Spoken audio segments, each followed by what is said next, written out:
다들이 잘람돌이야 신시 난겐기 최로 넘버링게 상물이야 토마라 공감 상회기 Прежде всего, перед началом этих учений я хочу поприветствовать всех вас. И я хочу вам всем сказать Шилеле.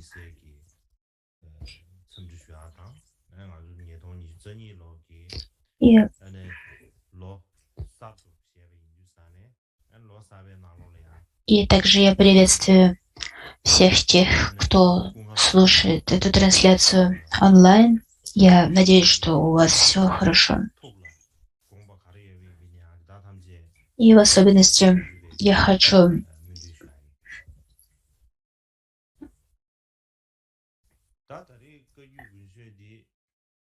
поприветствовать всех учеников монастырских колледжей Шедр, а также всех преподавателей монастырских Шедр.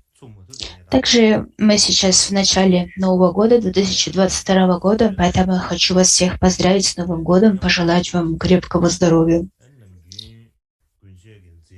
И я также желаю вам, чтобы вы смогли реализовать все свои желания и стремления в соответствии с Дharмой. Из-за эпидемии коронавирусом мы не смогли провести Кагью Гюнчо зимнее учение Кагью в Бодгае, как мы делаем это обычно. Однако все монастырские колледжи Шедры проводят Кагью Гюнчо зимнее учение у себя в монастырях, и они следуют расписанию, такому же расписанию, какому мы обычно следуем.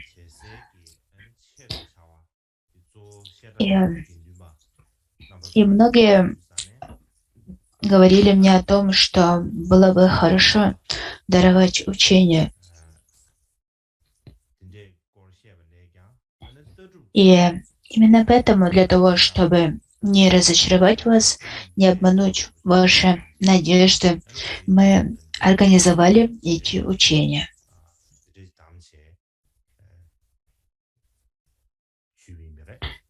И эти учения прежде всего предназначены для монахов и монахинь, которые проходят обучение в монастырских колледжах, в монастырских шедрах. И по этой причине я подумала, что будет более полезным, чтобы во время этих учений я учил по философской теме, а не по практической теме.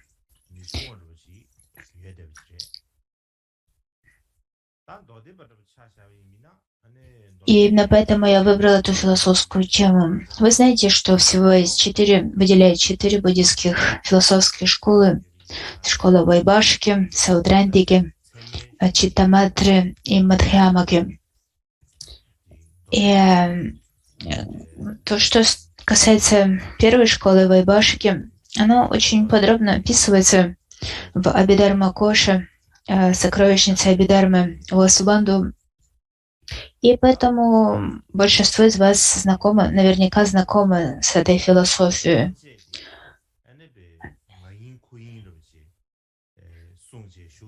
И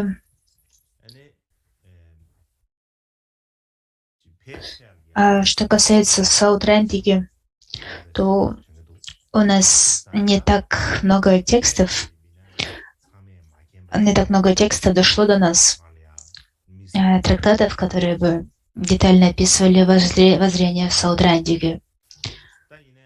Что касается Мадхьямаки, школы срединного пути, то в тибетском контексте все тибетцы сразу же идентифицируют себя с Мадхьямакой, срединным путем, и говорят, это мы. И на этом основании также наделяют себя других. И поэтому, скорее всего, большинство из вас хорошо знает о том, что такое Мадхьямака, срединный путь. И мне было бы тяжело сказать вам что-нибудь такое, чего вы еще не знаете. Что касается Читта Мадры, школы только ум, то в Тибете эта школа не смогла получить большого развития, и не было таких каких-то выдающихся философов школы только ум в Тибете. И даже те индийские трактаты Читта Мадры, которые были переведены на тибетский, они пытались различными способами расширить их, растянуть в различные стороны для того, чтобы они соответствовали воззрению школы Мадхьямаки, школы Срединного пути. И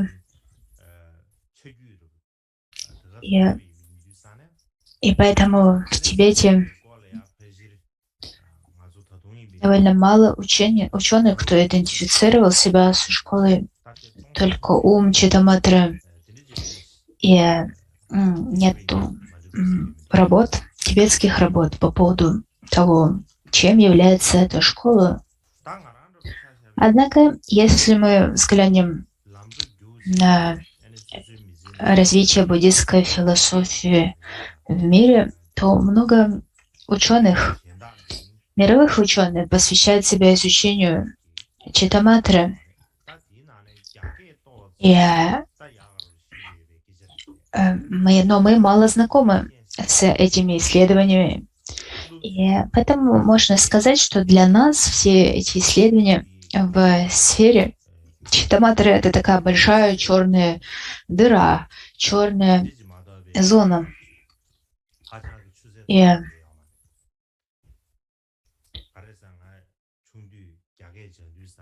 что касается меня, то поскольку я обладаю удачей знать несколько языков, к примеру, я знаю немного китайский, и можно сказать, что с детства я занимался китайским.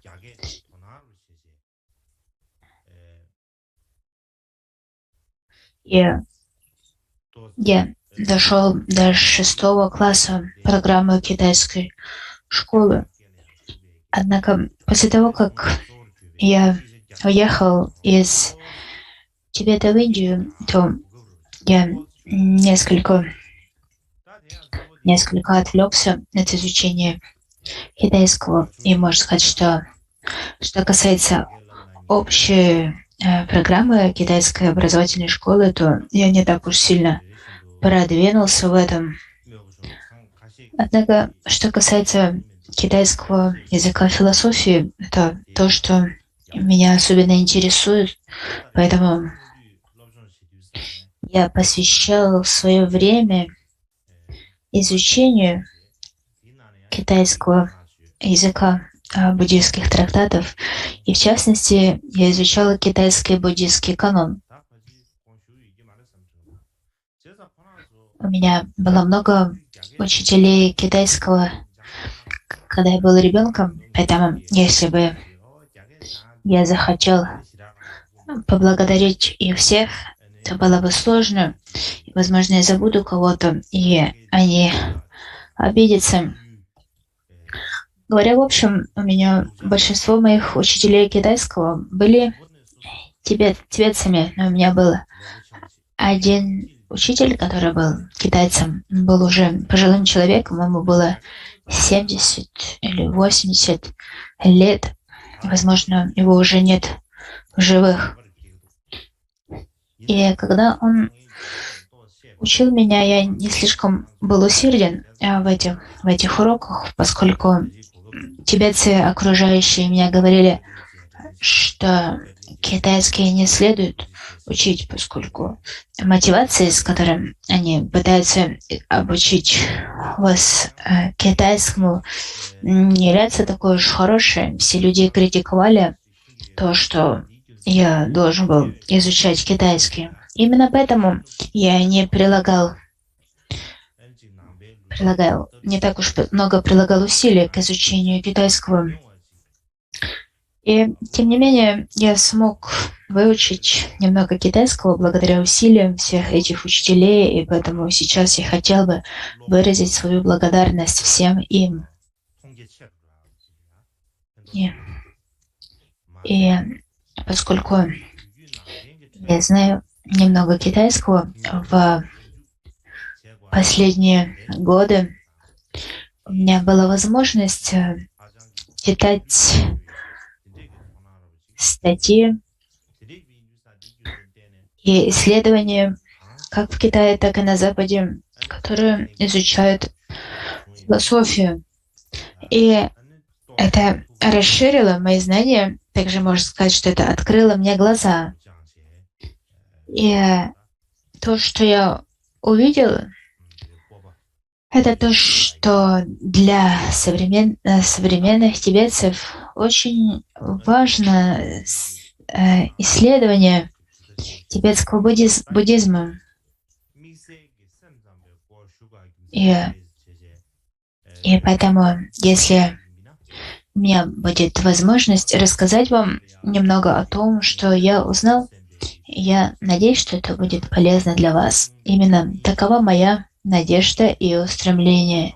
И именно по этой причине я собираюсь говорить с вами об этом. Когда я уже говорил, эти 4 философские школы, есть эти 4 философские школы, однако особая причина, почему из этих 4 школ я хочу говорить именно о школе Читаматры, заключается в следующем. В буддизме мы прежде всего говорим об учениях Шраваков, учениях Шравакаяны, а также об учениях Махаяны, либо Бодхисаттваяны, пути Бодхисаттв. И для того, чтобы понимать философию Шраваков, необходимо разбираться в школе Вайвашика, Саудрантика. А для того, чтобы понимать философию Махаяны, совершенно необходимо разбираться в философии Мадхьямаки и Читаматры.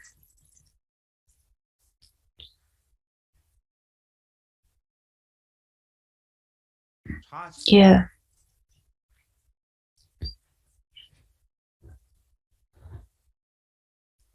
в соответствии с тем, что написано в трактате под названием «Пир для ученых» историка Дharмы Паво Цуглак Тренбе,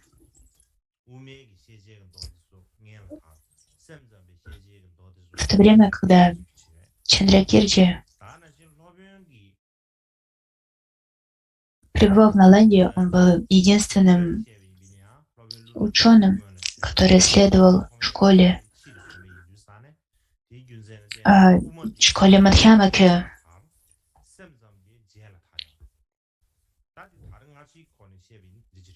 Все остальные ученые следовали школе только ум. И если мы взглянем на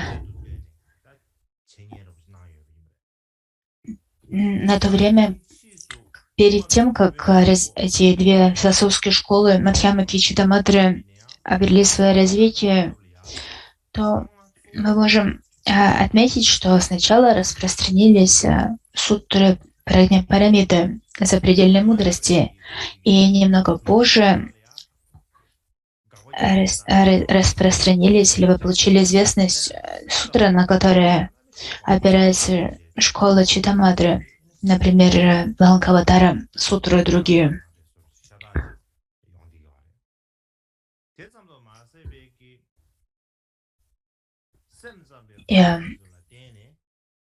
И среди мастеров самым первым мастером был Нагарджуна. Асанга и его ученики учили позже. То есть это говорит о том, что Мадхьямака распространилась раньше Читаматры. Однако философия Мадхьямаки не удовлетворяла Асангу и его учеников, и поэтому они начали развивать свою новую философию. И когда более поздние великие мастера Мадхьямаки, такие как Баба Вивека и Чандракирти, установили, развили воззрение срединного пути, их главными оппонентами были как раз представители школы Читаматры. И причина, и поэтому они сосредотачивали свое учение, сосредоточили свое внимание, либо посвящали себе в основном опровержению Читаматры. И именно благодаря мастерам Читаматры распространились учения по логике и эпистемологии, как праманы. И именно эти учения повлияли на буддизм в общем, а также на учения индуизма, джайнизма и других религий. И если мы взглянем на причину, по которой происходит разделение Мадхьямаки на Прасангику и Сватантрику, то говорится, что это разделение началось от Баба Вивеки, который использовал метод обоснования, который называется автономное обоснование, тогда как Чандракирти не использовал автономный аргумент, либо автономное обоснование. И причина этого в том, что Баба Вивека следовал логической логике, которая была развита Дигнагой, тогда как, то есть более поздней эпистемологии, тогда как Чандракирти следовал ранней эпистемологии.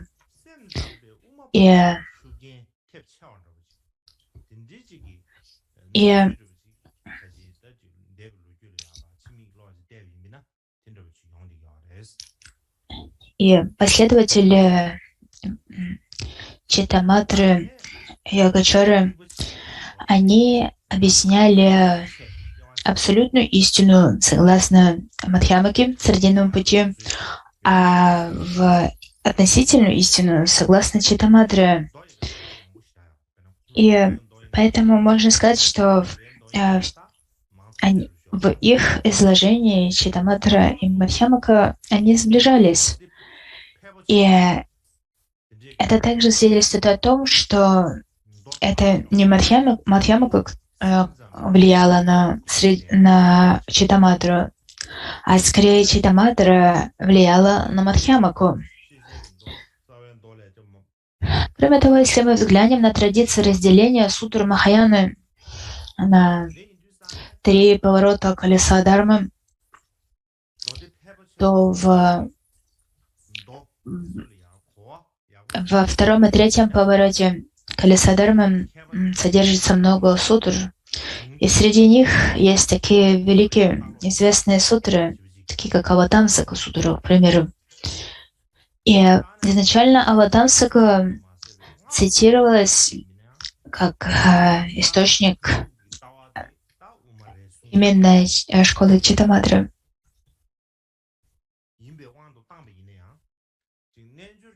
И если мы захотим понять смысл этих сутр, например, Аватамсака сутры, то нам очень важно читать труды ученых Читаматры. И это касается не только сутры, также в том, что касается Тантраяны и тайной мантры. Говорится, что абсолютное воззрение Тантраяны — это Мадхьямака. Однако, что касается раздела Тантраяны, класса тантр, йога-тантры, то говорится, что на этот раздел тантры, на йога-тантры большое влияние оказала как раз Читаматра. И именно об этом говорят многие ученые. И также это очень ясно излагается в учениях Махамудры. И поэтому так важно понимать учение Читаматры не только для того, чтобы развить свое понимание учения Сутры, но также для того, чтобы понимать учение Тантры. И не только это.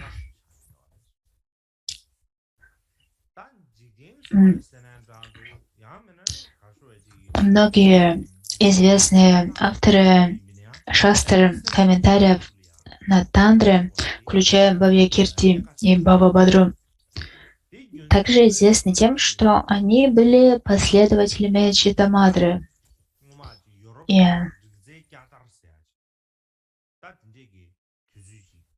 поэтому так важно изучать Читаматру. Также, если мы взглянем на это с перспективы общемировых процессов, то даже с этой точки зрения для нас очень важно изучать Читаматру. К примеру, в Европе, как вы знаете, была эпоха Ренессанса.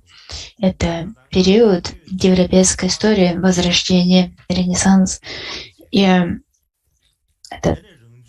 это то, что последовало за Средневековьем.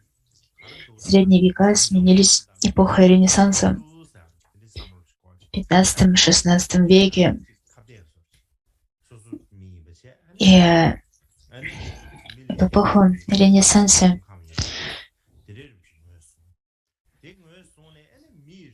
человек и природа стали очень важными. Похоже на то, что европейцы освободились от оков средневековой философии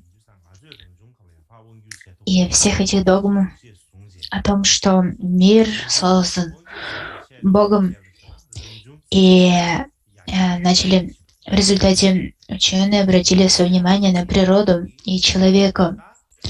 И именно оттуда, именно в этом зародилась идея того, что только люди могут контролировать природу. А поскольку люди могут контролировать природу, Бог стал считаться менее важным. Люди могут контролировать, могут управлять природой. И каким образом они могут управлять ей? Благодаря природным наукам.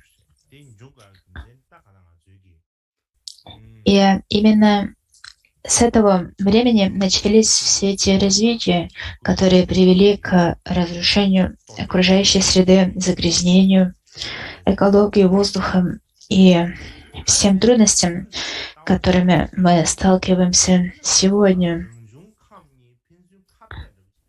И все это создало угрозу для того, чтобы мы, люди, смогли выжить на этой земле.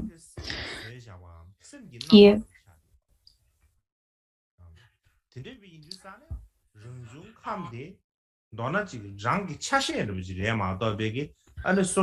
это произошло прежде всего из-за того, что такое большое влияние получили все вот эти природные науки.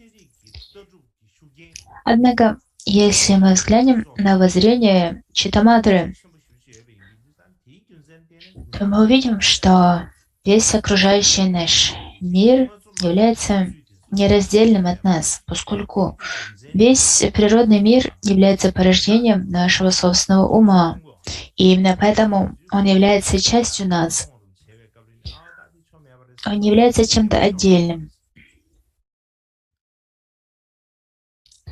Однако современные люди больше всего попадают под влияние материалистов и ученых в сфере природных наук.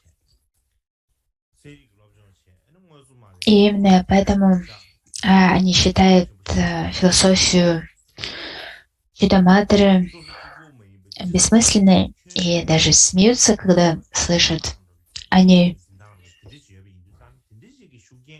И причина этого в том, что с раннего детства мы изучаем науку, и под влиянием общества мы получаем очень сильный отпечаток влияния материализма на наши отношения, мировоззрение. И поскольку мы пребываем под влиянием общества, под влиянием материализма, то мы думаем, конечно же, это истина, конечно, это то, как все есть на самом деле. И мы даже не сомневаемся в этом и не задаемся вопросом по поводу того, так ли это.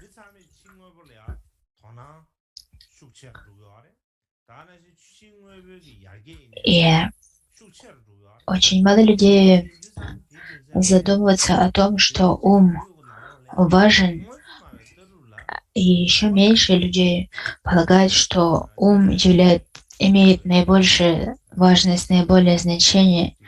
И в результате современное общество все больше и больше уходит от ума, удаляется от ума в сторону интереса к внешним объектам, внешним явлениям и материалистическому развитию. И в таком окружении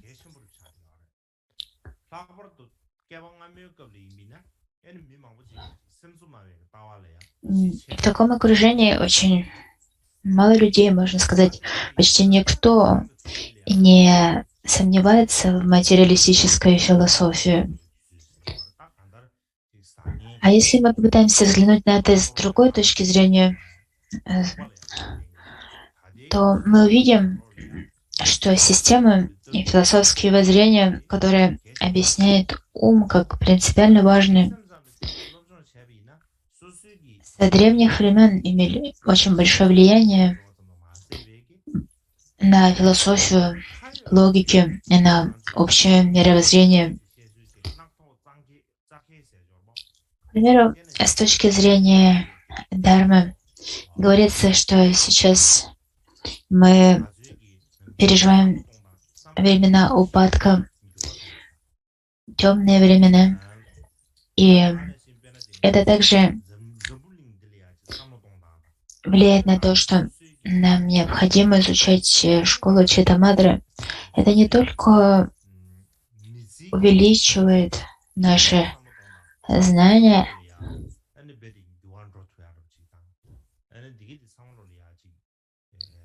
и это именно ключевое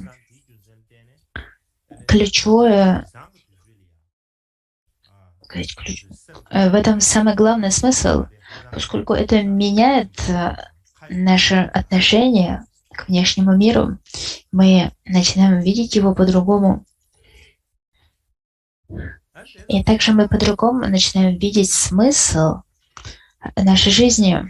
То, как мы к этому относимся, может быть изменено благодаря изучению философии Читаматры. Благодаря этому мы можем развить новый способ мышления в этом современном время. И это принесет нам очень практические блага. И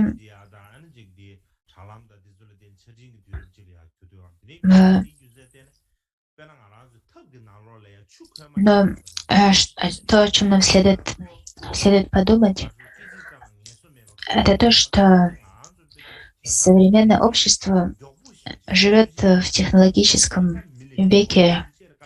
Это век, в котором все делается с помощью технологий.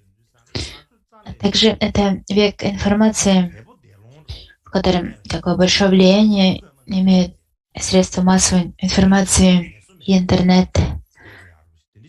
И именно из-за этого похоже, что мы находимся в котле с кипящей воды, в котле с кипящей водой. Она никогда не перестает кипеть. Мы постоянно варимся в ней. Каждый момент возникает что-то новое. И у нас никогда нет времени для того, чтобы расслабиться, для того, чтобы отдохнуть. Похоже, что мы постоянно прыгаем по этим пузырькам в котле с кипящей водой. И даже из-за этого нам кажется, что мы никак не контролируем то, что мы делаем, то, что с нами происходит в жизни. Мы похожи на кукол, которых дергают за веревочки. Сама кукла не может двигаться. Это кукловод дергает за ниточки, и тогда кукла двигается. Именно так мы ощущаем себя. Мы чувствуем, что у нас нет никакого контроля над тем, что происходит. На нас влияют внешние вещи, они оказывают на нас давление. И когда мы пытаемся сфокусировать свой ум на чем-то, то мы всегда направляем свое внимание вовне. И, возможно, нам кажется, что в этом нет ничего плохого, но на самом деле мы постоянно находимся под влиянием, под давлением внешних вещей. И в чем же главная проблема? Проблема в том, что мы никогда не смотрим вовнутрь. Мы всегда смотрим вовне. И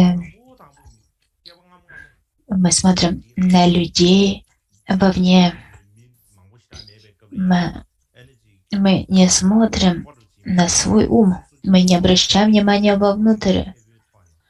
И все меньше и меньше людей в мире обращает внимание на свой ум. И похоже, что ум становится от нас все дальше и дальше. Он удаляется от нас. И именно поэтому,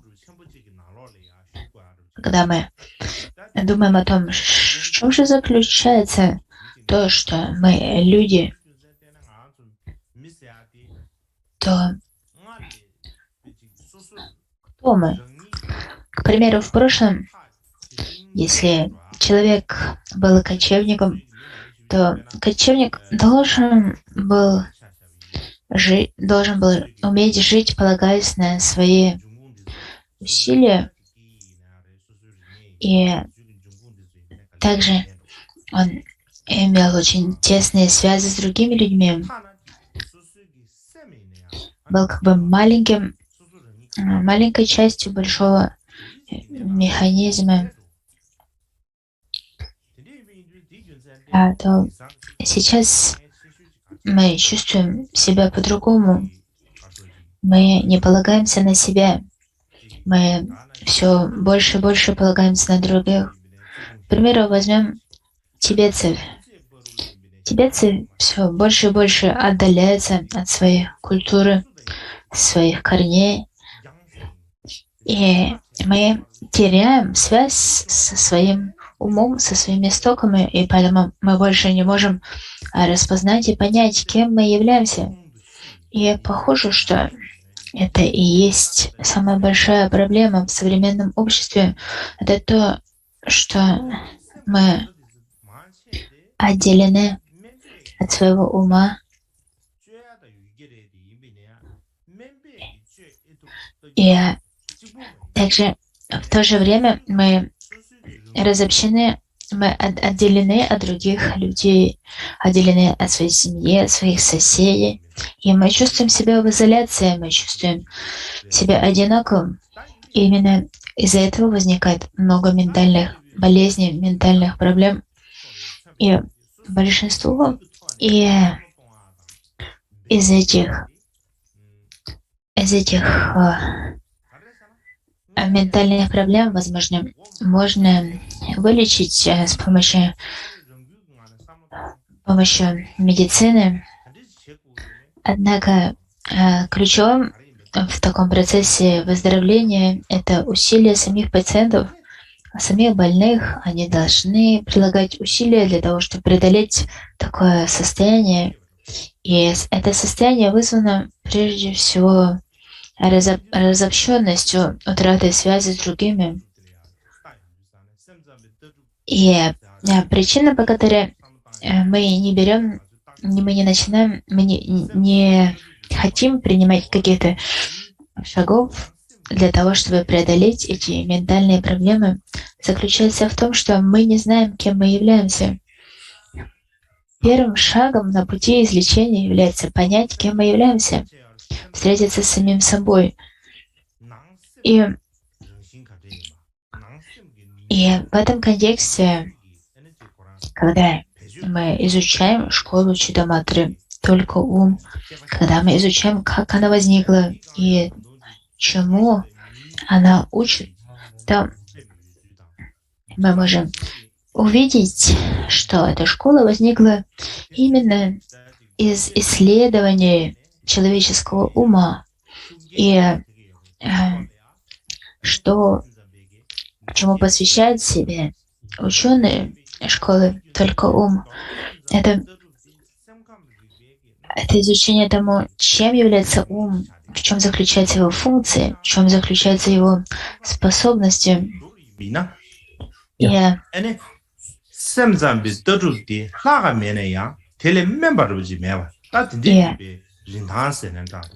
именно поэтому в школе «Только ум» содержится такой глубокий, тонкий анализ того, что называется сознанием основы Алая Вижняна, также того, чем является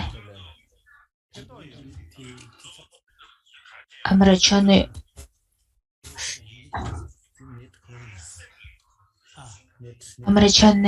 ум.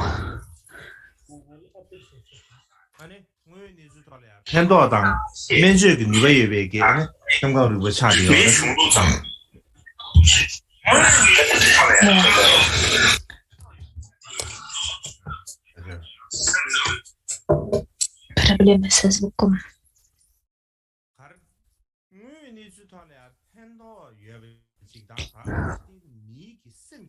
И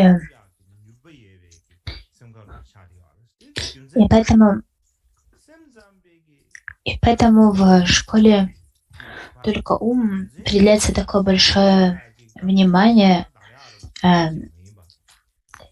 изучению того, чем является ум, а также связи между причиной и следствием, а также того, как мы оказываем влияние на других.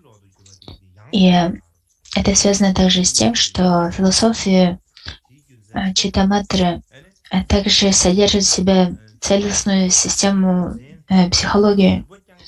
И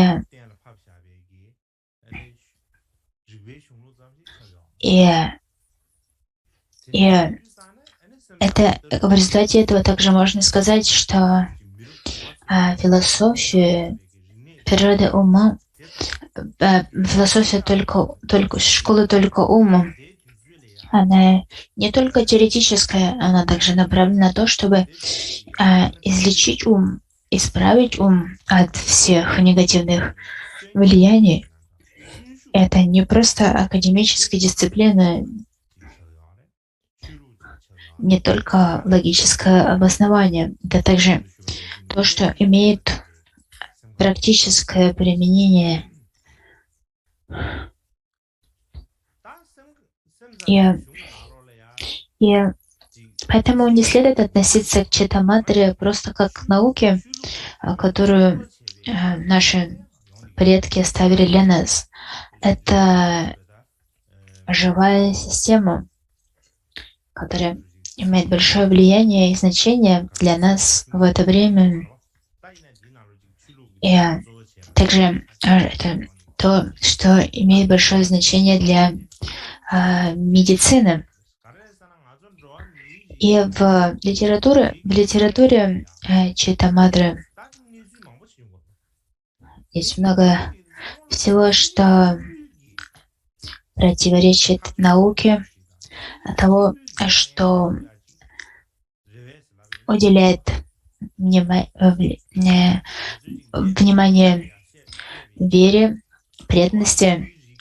Это то, что несочетаемо с наукой. Однако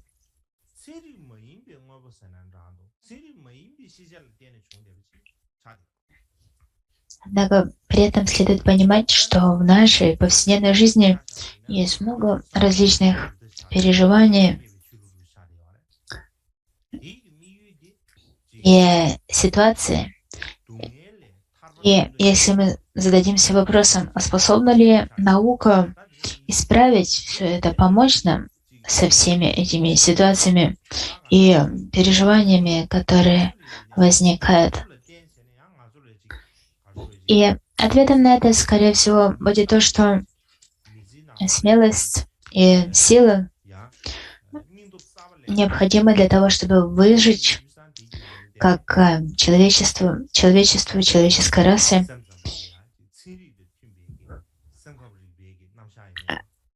Эта сила происходит из других источников, не сходных с наукой. К примеру, если мы взглянем на людей, которые пытаются выжить в трудной ситуации, то они черпают свое вдохновение не в научных источниках.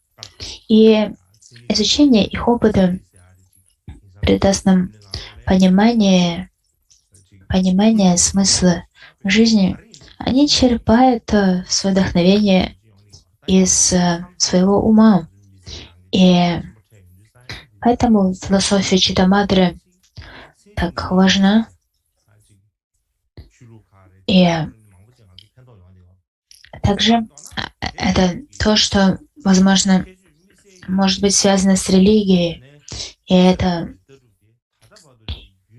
И в наши дни многие люди думают, что наука — это всемогущий царь, всемогущий правитель, который может решить любые проблемы. Однако потенциал и сила часто происходят из других источников, не сходных с наукой. И именно это важно понимать. И именно в этом такое большое значение для нас имеет философия Читамадры. И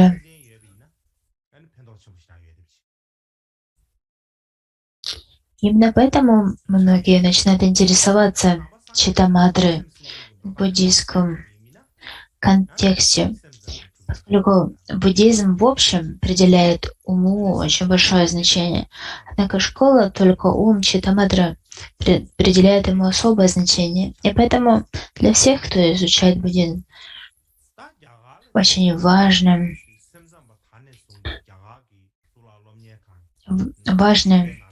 изучать, что такое ум, что такое ментальные факторы.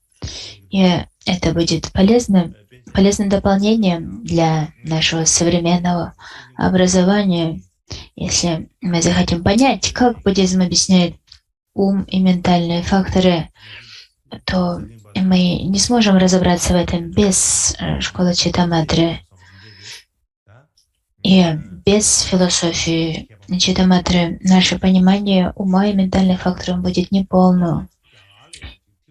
И если мы взглянем на историю, то с того момента, когда Читамадра начала распространяться в Индию, в таких великих центрах буддийского образования, таких как Наланда и другие, в которых преподавали такие мастера, как Нароба, Шандипа и Суварнадвипа, то Многие среди этими мастерами были последователями Читаматры, к примеру, Шантипа и Суварнадвипа.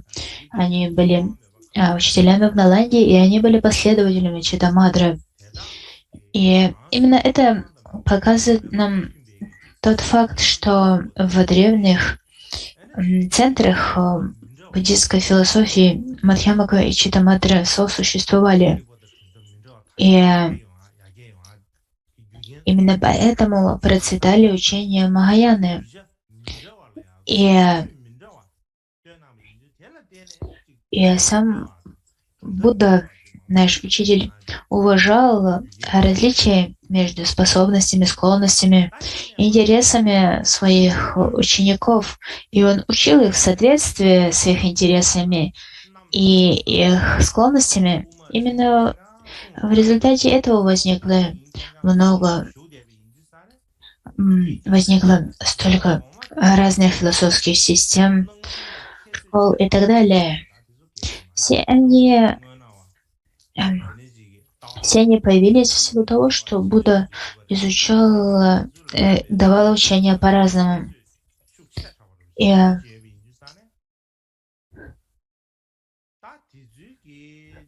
однако в Тибете мы относимся к этому по-другому. Мы говорим: небеса Мадхьямика, земля также Мадхьямика, я Мадхьямика, и вы Мадхьямика, все вокруг Мадхьямика. И также на все другие философские школы, к ним мы относимся с пренебрежением. Это низшее воззрение. Это низшее воззрение по сравнению с философией Нагарджуны.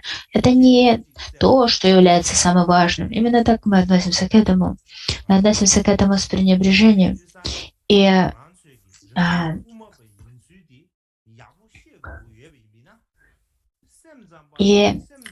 можно сказать, что это не приносит нам благо, это приносит нам вред. И это приносит нам вред так же, как последователям Мадхьямаки, Срединного пути, поскольку мы можем с ясностью понимать, кем мы являемся, лишь понимая, кем являются другие. И если мы хотим понять, что означает то, что мы являемся последователем Мадхьямаки, нам необходимо со всей серьезностью разобраться в том, чем является Читаматра. Не следует относиться к Читаматре как лишь к оппоненту, который опровергается в трактатах Мадхьямаки, как будто бы это что-то неважное, это лишь то, что необходимо опровергнуть.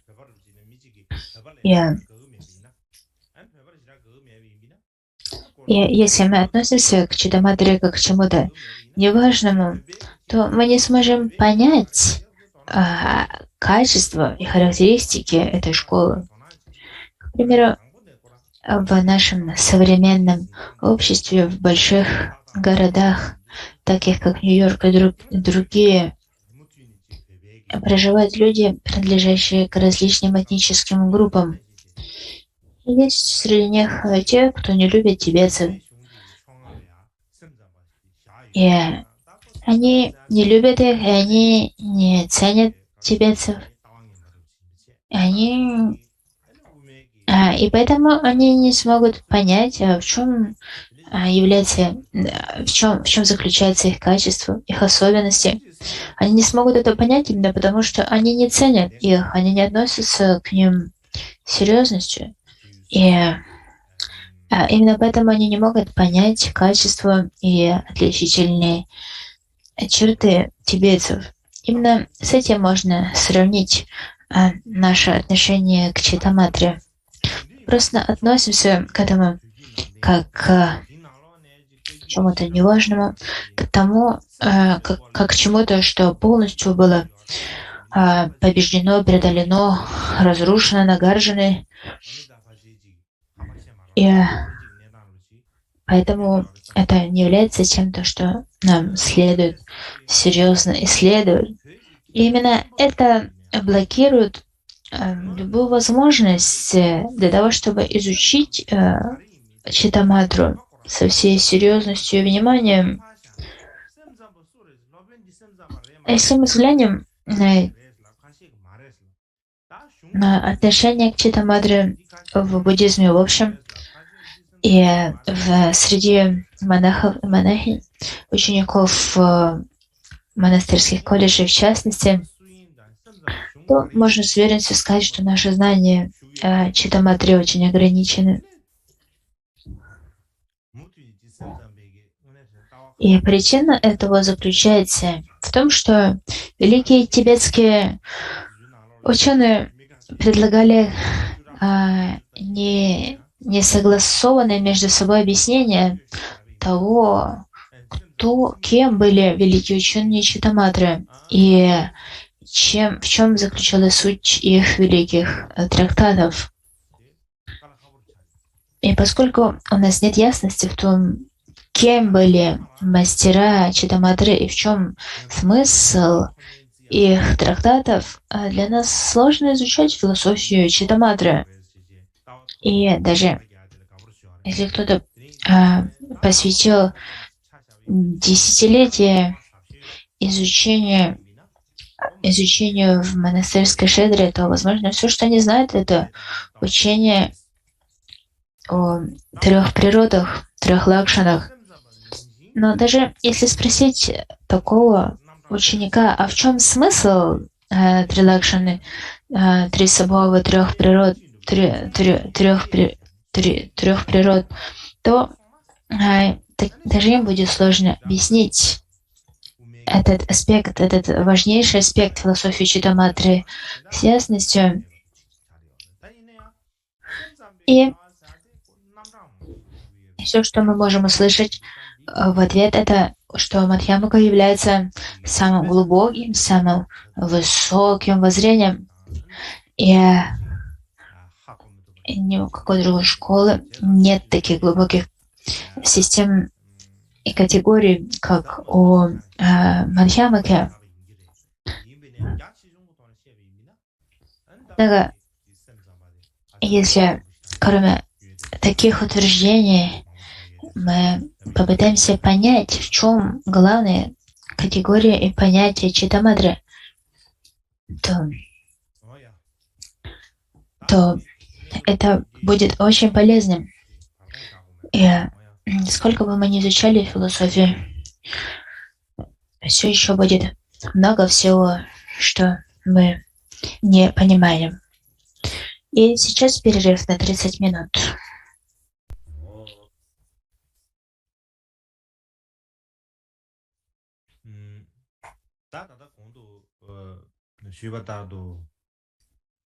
샘잠베기 더럽디 그라 지 추석돈 세비나 다도 다나 신기 딘두기 지속기 능주고 돈의 세비나 다도 간다를 Это как я только что объяснил, когда мы смотрим на это с духовной точки зрения, а также с точки зрения развития современного общества, то Читамадра, школа только ум, со всех этих точек зрения является очень важным. И поскольку учения буддизма прекратили свое существование в Индии, и поэтому, когда мы пытаемся узнать, чем являлась школа Вайбхашики, либо Саутрантики, то мы не знаем многого, поскольку эти традиции больше не существуют. Однако, что касается Читамадры, эта традиция была передана в Китай, где получила свое развитие.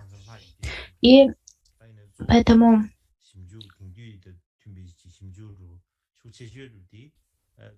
именно поэтому мы знаем о том, чем являются Эта школа лучше, и поэтому мы можем изучать работы китайских и японских мастеров Читаматры. И также, мне кажется, во Вьетнаме и Корее сохраняются очень важные традиции. А что касается исследования этой философии, то больше всего это распространено именно в Японии. Однако я буду позже говорить об этом подробно, поэтому сейчас я не буду на этом останавливаться. И когда мы говорим только ум, Читтаматра, о ком мы, собственно, говорим? Кто является представителем школы только ум? Что такое только ум? Обычно мы говорим Читтаматра, только ум.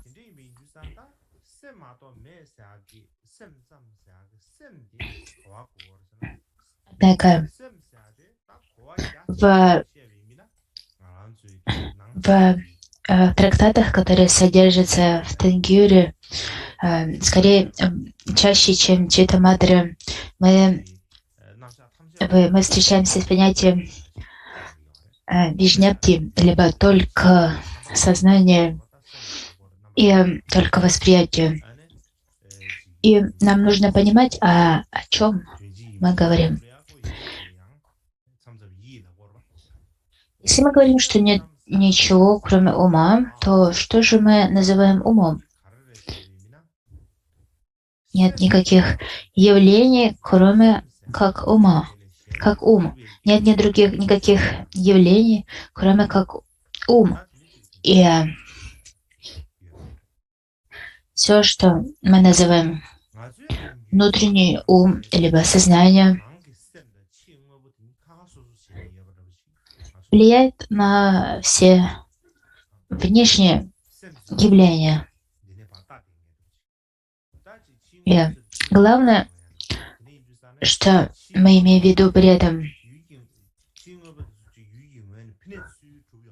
это то, что нет никаких явлений, кроме как этот ум.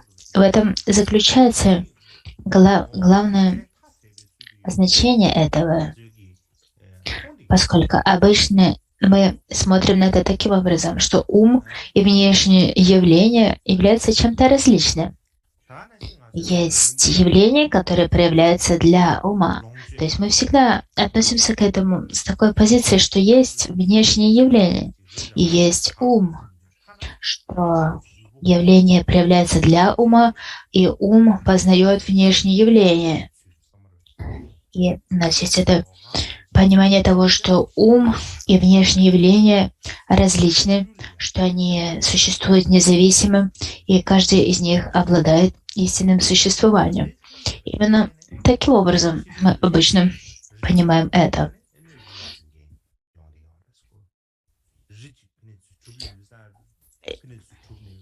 Также, когда мы думаем о всех различных явлениях, таких как горы, леса, то мы относимся к ним как к чему-то, что существует независимо от ума, то, что существует внешне от ума. И также мы считаем, что это то, что существует истинно. Например, мы смотрим на реки, мы существуем, что реки существуют на самом деле, именно поэтому мы можем построить мосты через реки. То есть все эти внешние объекты, все эти внешние явления существуют независимо от нашего ума. И точно так же мы относимся и к своему, мы относимся к этому как к чему-то, что проявляется для нас и существует само по себе. Также уже мы относимся к своему телу, поскольку у нас есть это тело до смерти. Мы думаем, что у меня есть тело, эти 5 сканг, эти 5 составляющих агрегатов и есть я. 5 сканг и есть я. Именно это то, что является относительным истинным. Это то, как в общем в мире понимает, что такое ум, что такое явление. Однако в 3-4 веке в Индии существовали философы, которые смотрели на все это совсем по-другому. В то время как мы думаем, что вещи отличны от нас, эти философы думали совсем по-другому. У них была смелость относиться к этому отлично того, как к этому относятся в мире в общем. И они начали ставить под сомнение то, чем вещи считаются относительной истиной. И также они начали развивать различные обоснования и логические доводы того, что то, что является обычным способом восприятия, является ошибочным.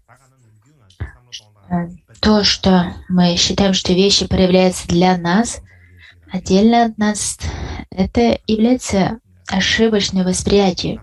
Мы не знаем вещи такими, какими они являются на самом деле. Именно эти философы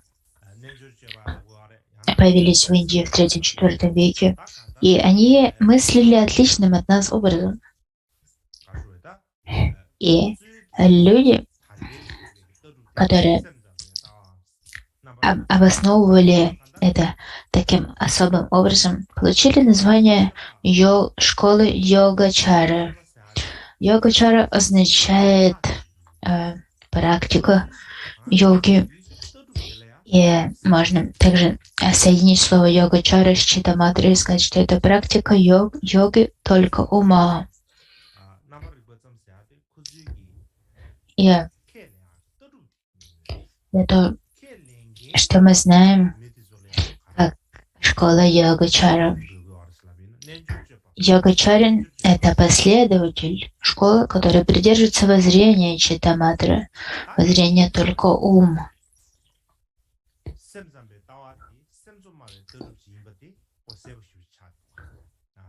То есть есть школа читаматры, либо йогачара, а те, кто придерживается этого воззрения, либо последователи этого воззрения, называется читаматрин, либо йогачарин. То есть таким образом нам становится понятно, что школа только ум читаматры считает ум самым важным, поскольку нет никаких внешних явлений, отличных от ума. Все, что проявляется, это лишь проявление в нашем собственном уме. Не является чем-то отличным, внешней формой, внешним звуком, объектом восприятия, отличным от нашего ума. И именно поэтому ум считается самым важным. И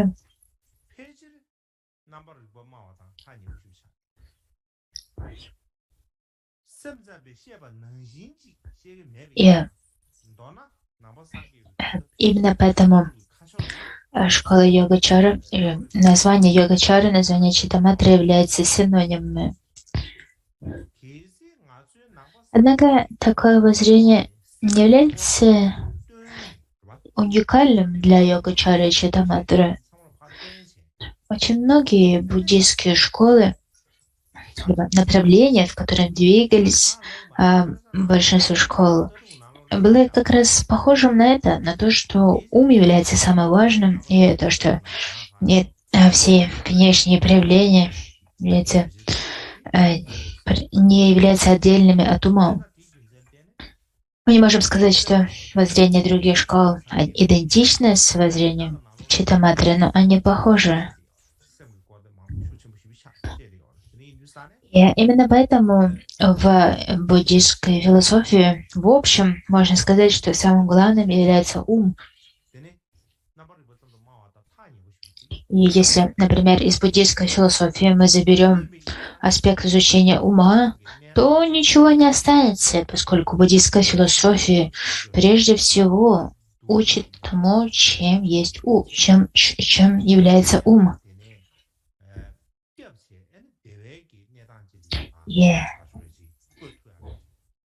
И поэтому из-за этого, в силу этого, все буддийские школы, они близки к воззрению Читаматры. К примеру, как буддийская философия объясняет состояние нашего ума в настоящий момент. Это состояние страдания. И нам необходимо защитить свой ум от состояния страдания и привести его к состоянию счастья. Именно это мы называем освобождением, освобождению от страдания. И стремлению к освобождению основывается на уме, на том, что ум страдает, ум находится в состоянии ума. И именно на этом нам нужно сосредоточить свое внимание для того, чтобы искать освобождение. Именно так говорится в контексте общей буддийской философии. Поэтому для всех буддийских школ ум является чрезвычайно важным. И все буддисты разделяют такое отношение. И именно поэтому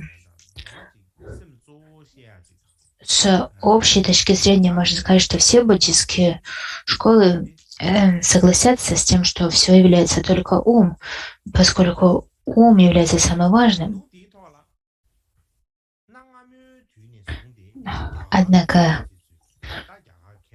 когда мы смотрим на детали, то другие школы не объясняют это таким же образом, как школа Читаматры. Однако я говорю об общем отношении к уму, как наиболее важному, что является общим для всех буддийских школ. Что важно, это то, что в древние времена индийские ученые уделяли большое внимание тому, что мы называем йогой. Их интересовала йога.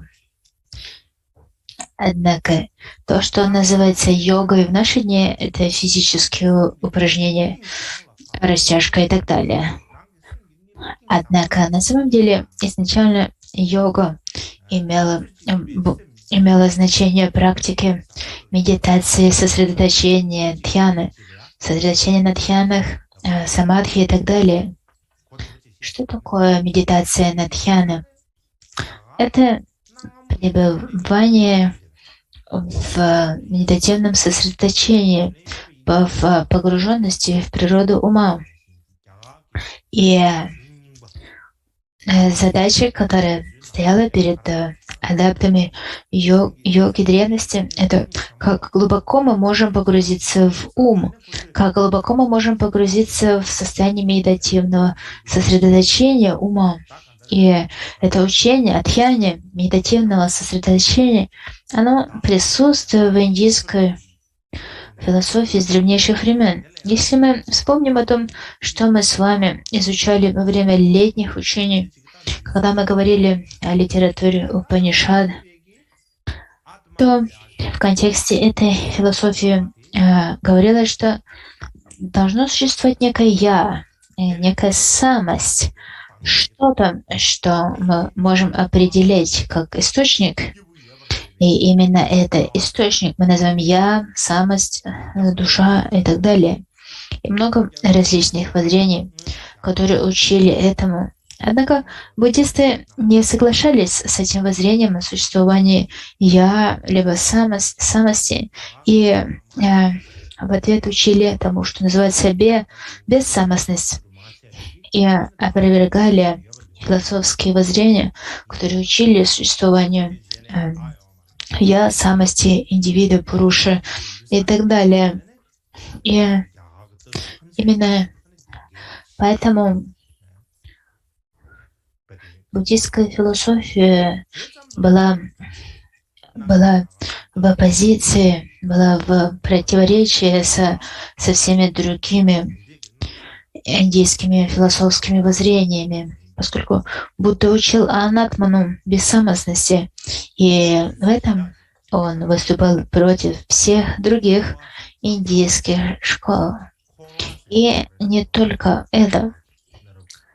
В древней индийской философии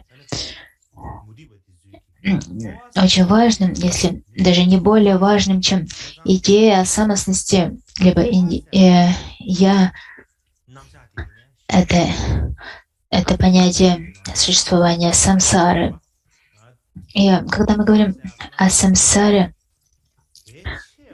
то это не буддийское понятие. Это понятие, которое возникло до буддизма. Идея о том, что есть самсара. И это представление о сансаре очень важно. И в небуддийской философии говорится о том, что я существует, самостность существует, а также то, что самсара существует. И если буддисты не соглашаются с существованием самости, они, тем не менее, соглашаются с идеей самсары. И буддисты не только соглашаются с идеей самсары, но саморазделение на самсару и нирвану является основой буддийской философии.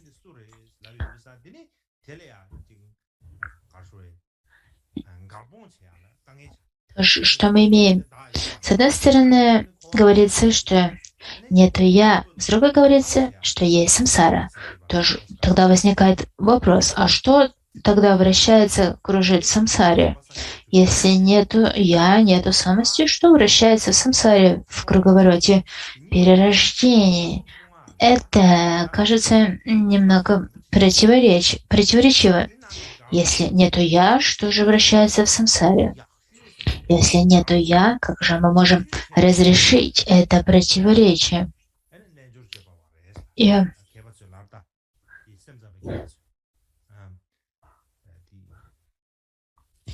И поэтому в различных буддийских школах утверждается, что нету я, но из самсары дается много различных объяснений, каким образом это возможно. На самом деле, среди всех этих объяснений школы Читаматры является наилучшим. Ученые Читаматры Йогачары смогли разрешить это противоречие между бессамостностью и самсарой, заключается в их описании ума, о том, что является аспектом учения о 6 типах сознания. Учение сознания основы Алая Вижняны. И это называется Алая основа. Это тонкий уровень сознания. И говорится, что все отпечатки, которые мы создаем, они хранятся в Алая Вижняне. И таким образом дается тонкое объяснение измерения ума. Алая Вижняна является этой основой, и самсара опирается именно на Алая Вижняну. И, и благодаря этому они смогли разрешить это видимое противоречие между бессамостностью и самсарой. И мы обсудим с вами этот вопрос о существовании Алая Вигняны. И обратите внимание, что Алая Вигняна — это не то, что можно доказать логически, однако это то, что осознается с помощью восприятия йоги, медитативного сосредоточения. И это именно это говорится в трактатах Йога-чары, что с помощью восприятия, медитативного сосредоточения познается то, что существует Алая Вигняна, сознание основы. И самым большим вопросом философии с древнейших времен о том, как возникло я, как возник мир, каковы истоки я и истоки мира. С древнейших времен эти два вопроса являются самыми важными для всех философских систем. И Читаматра на этот вопрос дает очень хороший ответ. Говорит, что все возникает из Алая Вигняны, сознания основы. И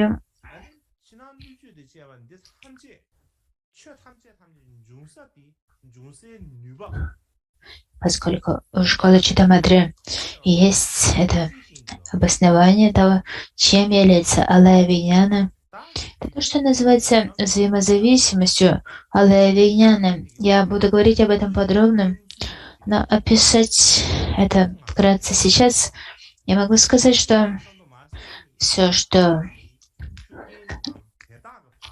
семена всего, что проявляется, содержится в Алая Вигняне. Когда возникает сочетание причин и условий, тогда эти семена проявляются для нас. И они не только проявляются для нас, но их отпечатки сохраняются в Алая Вигняне.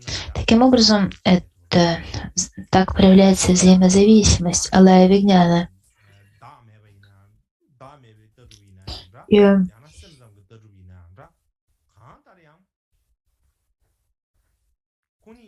благодаря учению о взаимозависимости Алая Вигняны Читаматра смогла развить свое логическое обоснование. Когда мы говорим о бессамостности,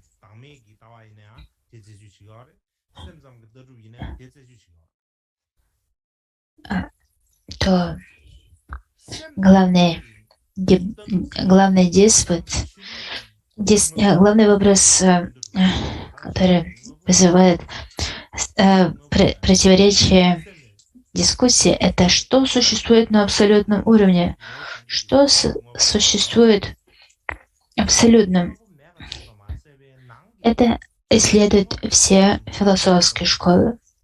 То что же говорит по этому поводу школа Читаматры? Школа Читаматры говорит, что нету внешних явлений, нету внешних вещей, и нет ничего вовне, что по своей природе отлично от ума. Кроме того, этот внутренний ум, который воспринимает эти несуществующие внешние явления, он также не существует. То есть нет не только внешних явлений, также этот внутренне воспринимающий ум является иллюзорным. И это является ключевым аспектом философии Читаматры. Если мы не понимаем этого, то и говорим Читаматра только ум, то мы можем начать утверждать, что ум существует, поскольку когда мы видим название этой школы Читаматры, только ум. Мы цепляемся за понятие существующего ума. То есть мы падаем в пропасть цепляния. И причина этого в том, что мы не понимаем абсолютное воззрение Читтаматры. Мы считаем, что они, если мы полагаем, что их воззрение в том, что ум существует на самом деле, мы не понимаем воззрение Читтаматры. Читтаматры, Вижнянавада, Йогачара, как бы мы ни называли эту школу, нам следует понимать, что внешние объекты, которые проявляются для ума,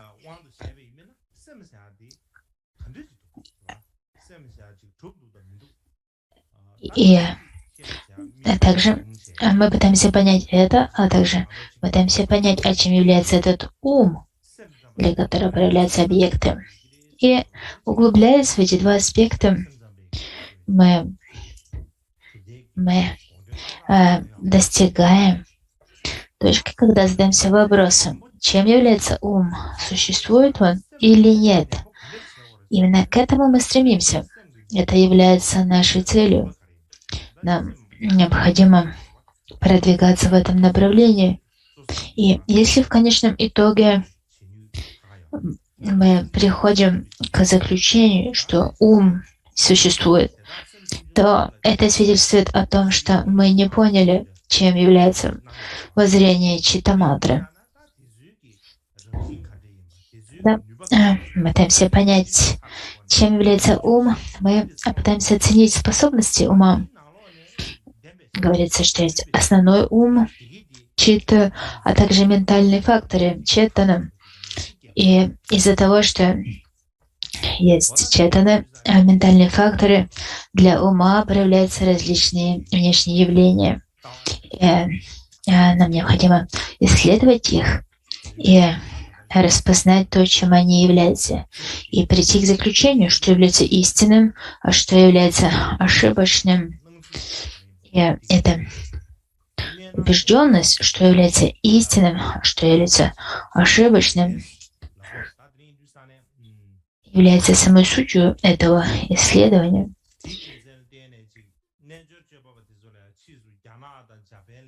И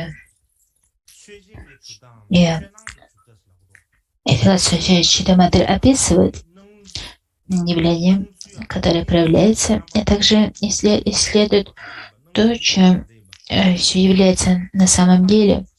И именно поэтому в Японии и в Китае школа Читтаматры называется школа проявления явлений, поскольку ее последователи задавались вопросом, в какой форме проявляется явление, чем они являются. И именно поэтому они получили название школы проявления явления, феноменального проявления. И также важно понимать, что Йогачара Читтаматры и даже все другие философские школы — это не просто теоретическое воззрение. Все это связано с практикой. Это то, что нам следует воплощать в своей практике медитации. Если это было бы просто теоретическим воззрением, теоретической темой для обсуждения, это не было бы таким полезным для нашего ума, поскольку у нас есть очень практическая цель — трансформировать ум, изменить свой ум, поскольку мы стремимся к освобождению. И по этой причине Читтаматра не является какой-то абстрактной теоретической системой. Это очень практическая школа, практическое учение. И именно поэтому следует понять, что воззрение Йогачары не получило свое развитие вследствие какого-то теоретического философствования. Мастера Йогачары обладали высоким уровнем медитативного сосредоточения на дхьяны.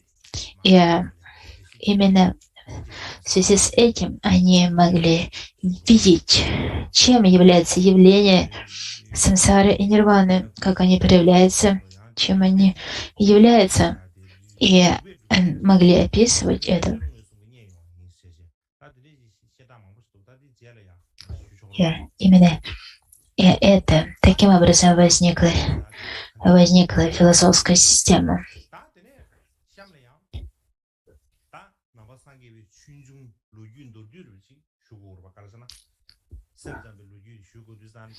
Все эти идеи Алая Вигняна и так далее не являются каким-то теоретическим воззрением.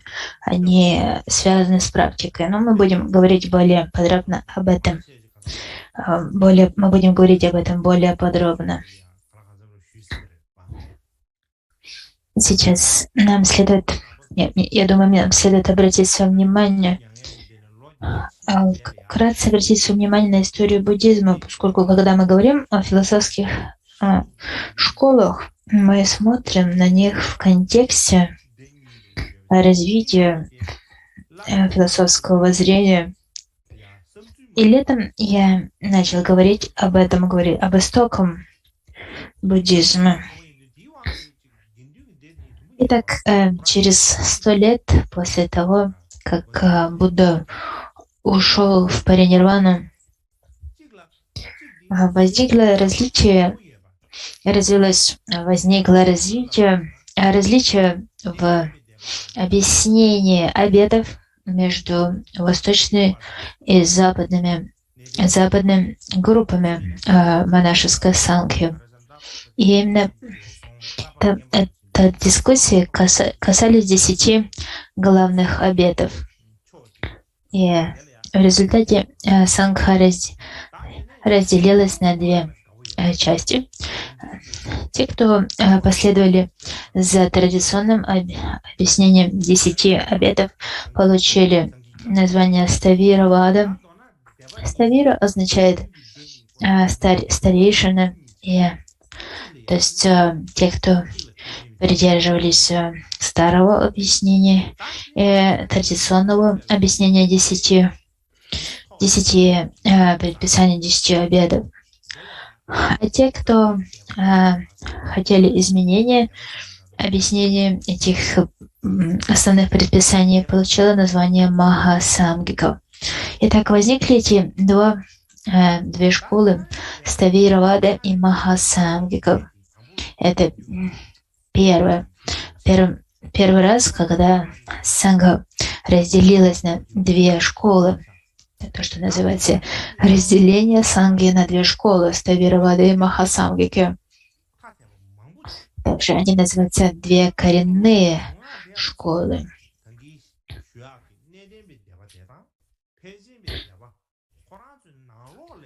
Что произошло? Сначала, после паринирваны Будды, санга пребывала в гармонии, но потом начали возникать различия в воззрении, и получилось это разделение на 2, Ставира-вада и Махасамгику. А затем они, в свою очередь, начали делиться на более мелкие школы. И было 4 школы. Из нее возникло 4 школы. Из Махасамгики возникли еще больше школ. И в результате всего этого разделения появились 18 школ. И таким образом мы имеем разделение на 2 коренные школы и последующее разделение коренных школ на подшколы, которые всего было 18 основных подшкол. И современные исследователи говорят, что было так много различных школ внутри сангхи. У них были различные линии передачи, различные различные сутры получили различные значения, а также у них свое вина, свои объяснения Абхидхармы. И в результате всего этого эти школы стали обособленными. Итак, повторяю, сначала было разделение на две коренные школы, а затем эти две коренные школы разделились на подшколы. В результате получилось 18 подшкол. И всего получается 18 плюс 2 – 20 школ шраваков.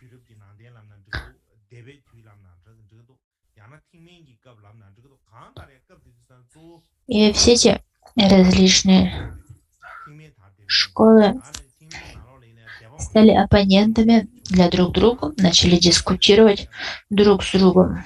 И этот период называется период школ. Можно называть это буддизм периода школ, либо период возникновения школ Шравакаяна. И именно в это время распространялась Шравакаяна. Махаяна не получила еще такого широкого распространения.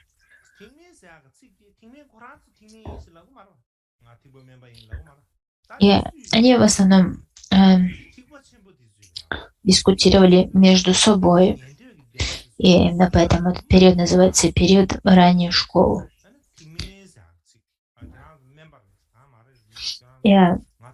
Это также то, что мы называем колесницей основы, то, что также называется Хинаяна.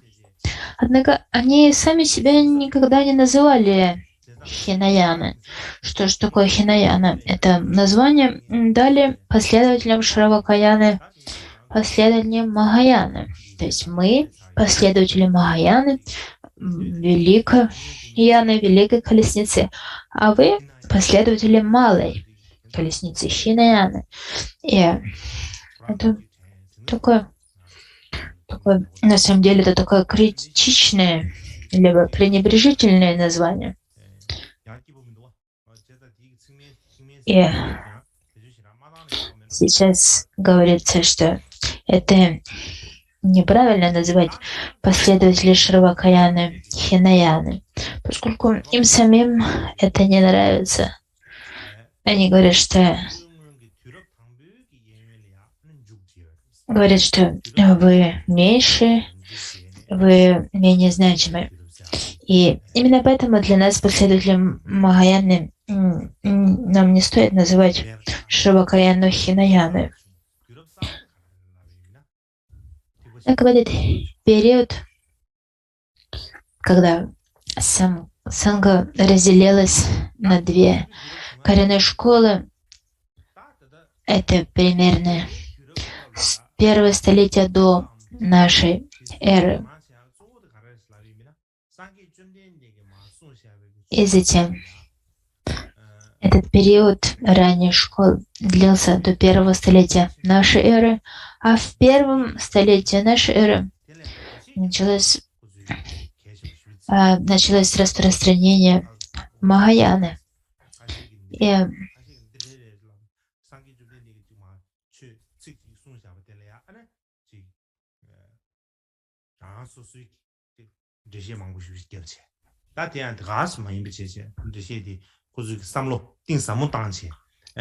в ранний период школы, они наибольшее значение уделяли изучению слова Будды, и каждый из них давал свое объяснение, значение слова Будды. И это не просто какие-то теории, которые они выдвигали, не обдумывая. Они глубоко обдумывали и размышляли над этим. Они классифицировали учение Будды, разделяли его на категории, дополняли пробелы и описывали их. И все эти трактаты которые описывали учение Будды, можно обозначить общим понятием абидарма. Абидарма, либо высшая дарма. Это то, что великие ученые, то, как великие ученые описывали учение Будды. И в этом понимании абидарма сходно с абидармой, как одной из 3 питок, 3 колесниц. В соответствии с мнением некоторых японских исследователей буддизма, ученые периода ранней школы много времени посвящали исследованию писаний, слова Будды. И поскольку они так много времени посвящали изучению Писания, похоже, что они забыли, что самой сутью, самым корнем учения Дharma было принесение блага всем существам. И они направили все свое внимание на обоснование учений Будды, что забыли, в чем суть сама всех этих учений. То есть они так глубоко погрузились в Писание Будды, Писание буддизма, что забыли о цели приносения блага существ и лишь стали посвящать себя лишь достижению освобождения себя, собственного освобождения.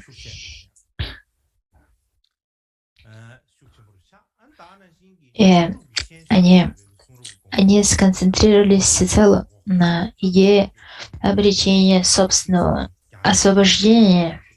И похоже, что у них не было времени ни на что другое, поскольку все их время забирали исследования Писания, исследования слова Будды.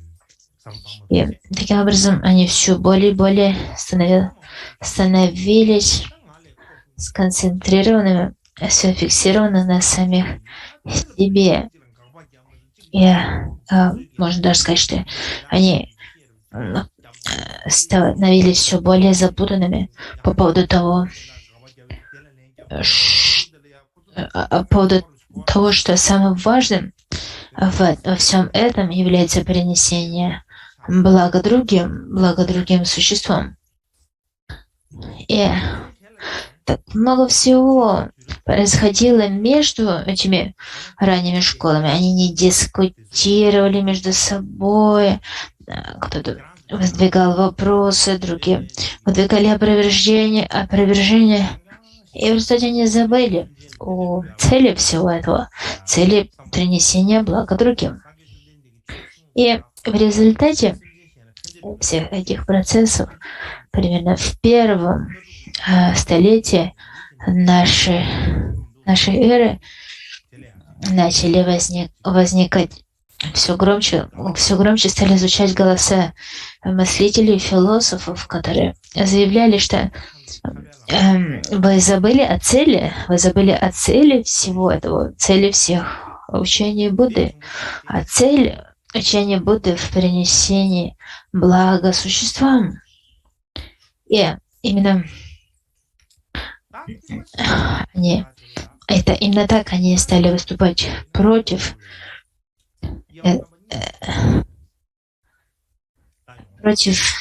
этой общей тенденции.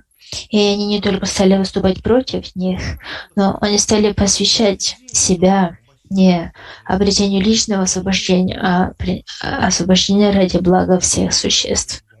Это то, как начало распространяться колесницы, которая получила название Махаяны, Великой Колесницы.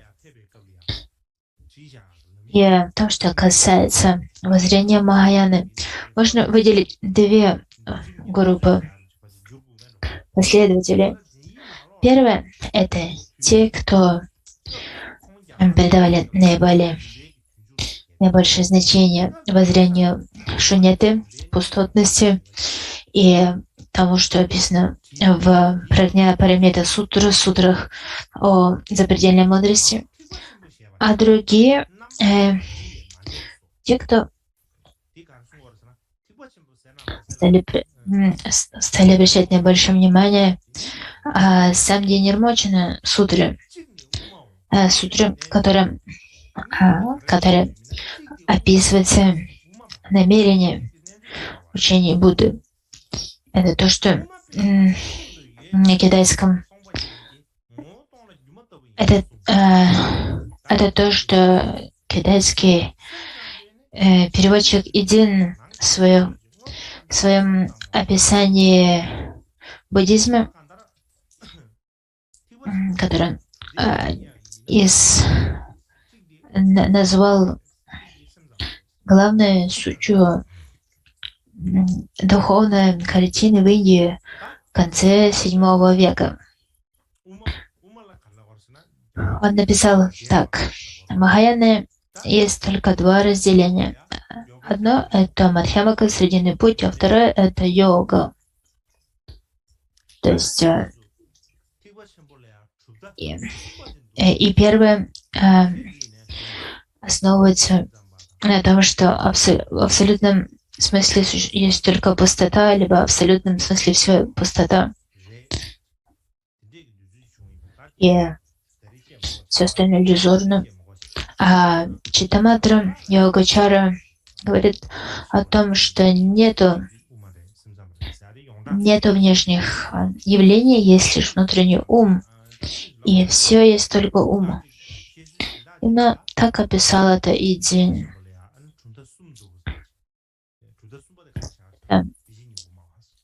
Похоже, что именно так было дано первое описание того, чем является Мадхьямаком и Йогачара.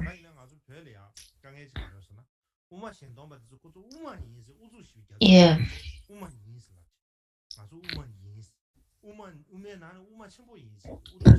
однако можно также сказать, что на самом деле в Махаяне не две школы, а три, а третья школа является школа Татагата, Татагатагарбы, либо школа природы Будды.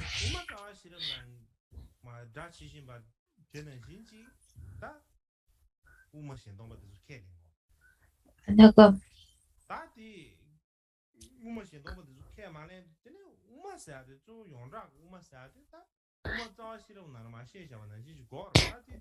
школа Татагата Гарбы, либо природы Будды, это то, что сейчас называется воззрением инна пустотности Шинтон. И описание, либо объяснение Шинтон не является таким уж категоричным последованием, категоричным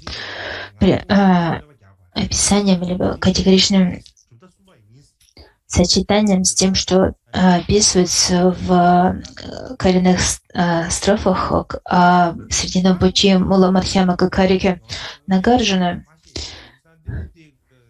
Поэтому Шинтон и напустотность не так уж просто назвать последователями Мадхьямаки, поскольку последователи Мадхьямаки обязаны соглашаться с тем, что содержится в ключевом трактате Мадхьямаки Мула Мадхьямака Карики.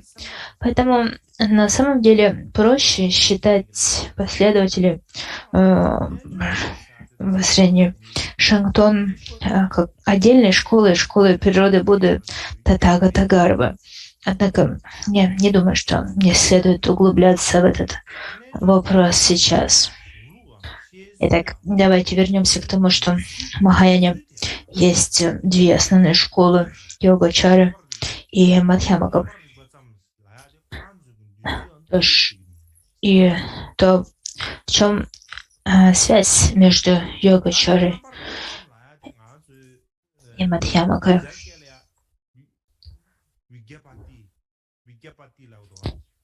Только ум Читтаматры — это Это ключевое положение йогачары. Все есть проявление ума. Это то, на чем основывается философия йогачары. Именно поэтому эта школа также называется Вигнанавада, поскольку она утверждает Вигнапти. Вигнапти лишь восприятие.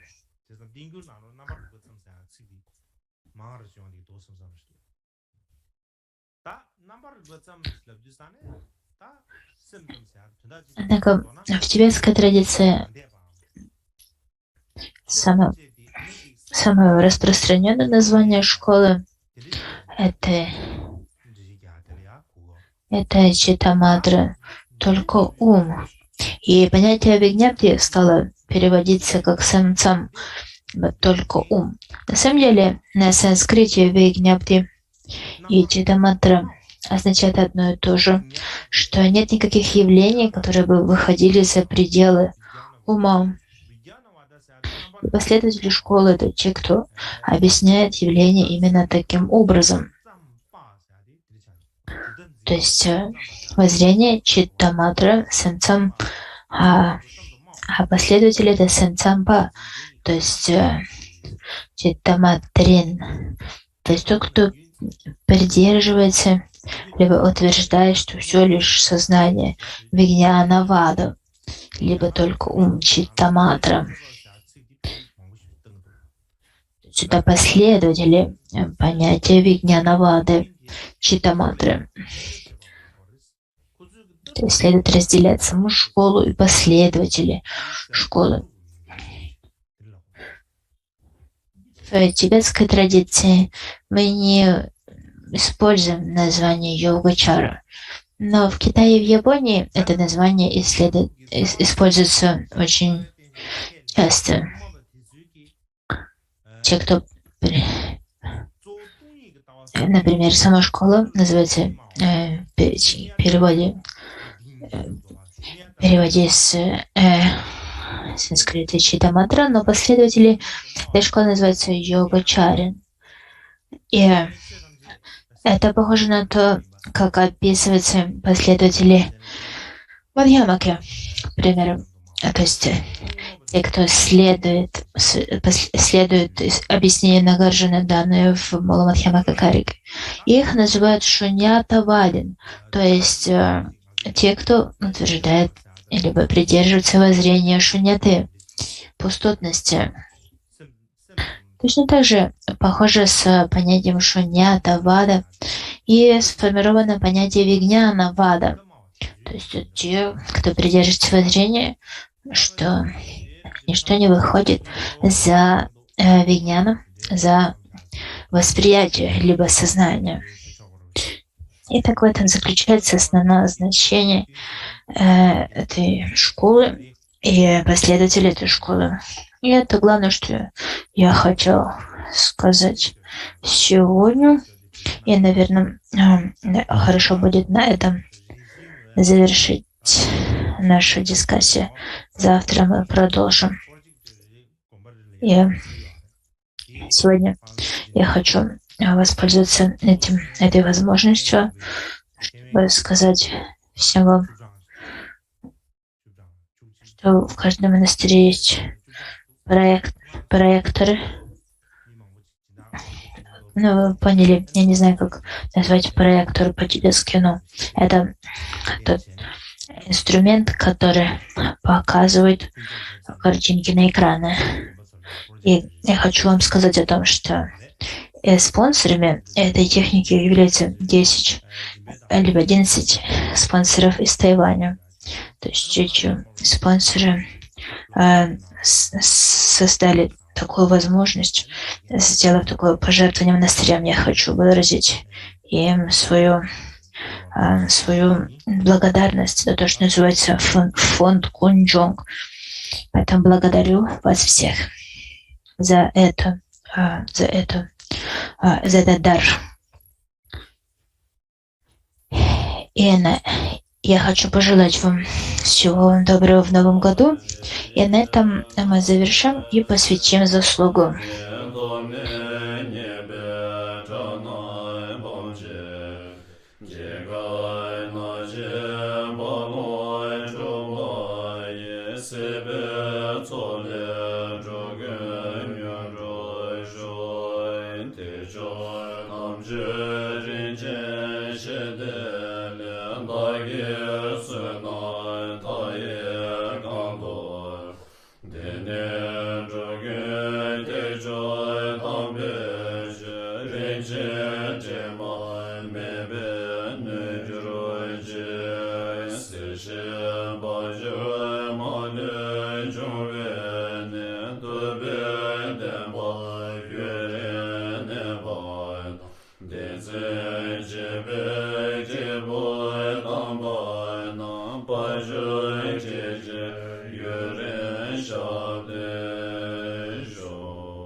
So